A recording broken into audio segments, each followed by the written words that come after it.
splits the night apart. The panic button goes straight to emergency services. 2 weary-looking male officers are on Beth's doorstep in less than 10 minutes. "Nothing's been taken as far as I can tell," she tells them breathlessly. "This way. The back door was left open. My car keys are on the floor just there." On the face of it, the break-in was a foiled attempt to steal her car, the thief abandoning the keys once the alarm began to scream. The fact that Beth's handbag is still on the kitchen counter with her purse and credit cards intact supports this theory. Her house is known to the local police, which is why they were so quick to respond. Kane's name is suggested almost immediately. When did she last hear from her ex? Does he still live at the same address? Is there a reason he would feel entitled to the car? The answer to the last question is that Kane feels entitled to everything. Every item she owns, every cent in her bank account, every thought in her head. The police officers have a look around, noting some damage to the lock on the sliding door that leads out to the back garden.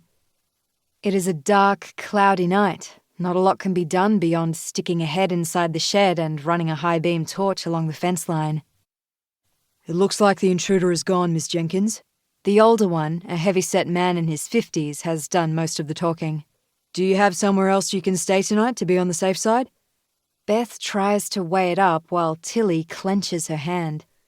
Descending on her dad in the dead of night seems extreme, given that the threat has obviously passed. "It's okay.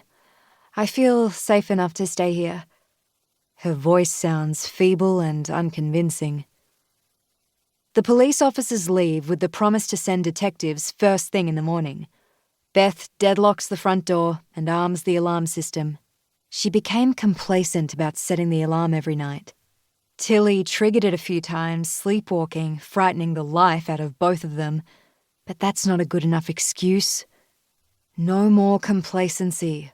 No more letting her guard down.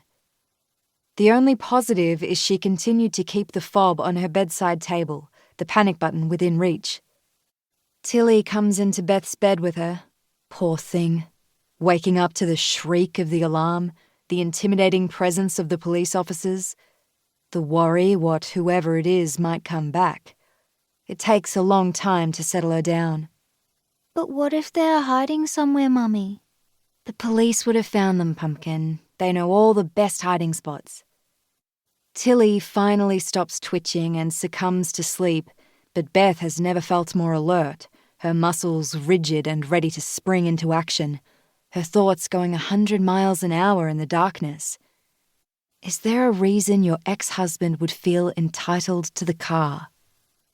There is a reason, although Beth felt too tired and mortified to go into it. Suffice it to say, the car was a sore point for both sides. Is this the start of another battle round with Kane?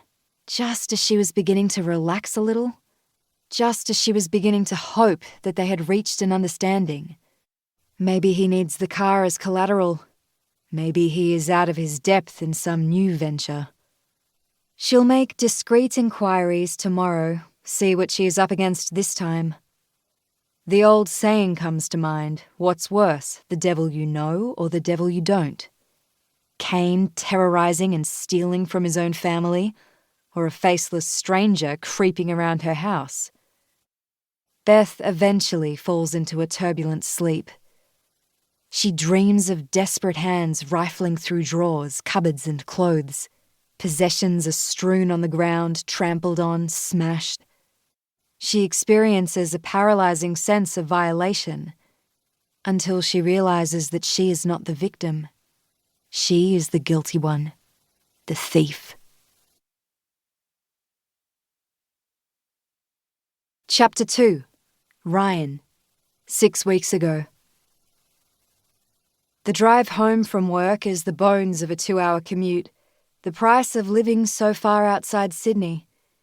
He and Mia made the move 4 years ago, swapping city for countryside, concrete for open space, and clean air. Elliot was literally climbing the walls of their 2-bedroom inner-city apartment. He needed space to expend his endless energy. They too needed space, having had enough of cramped apartment living.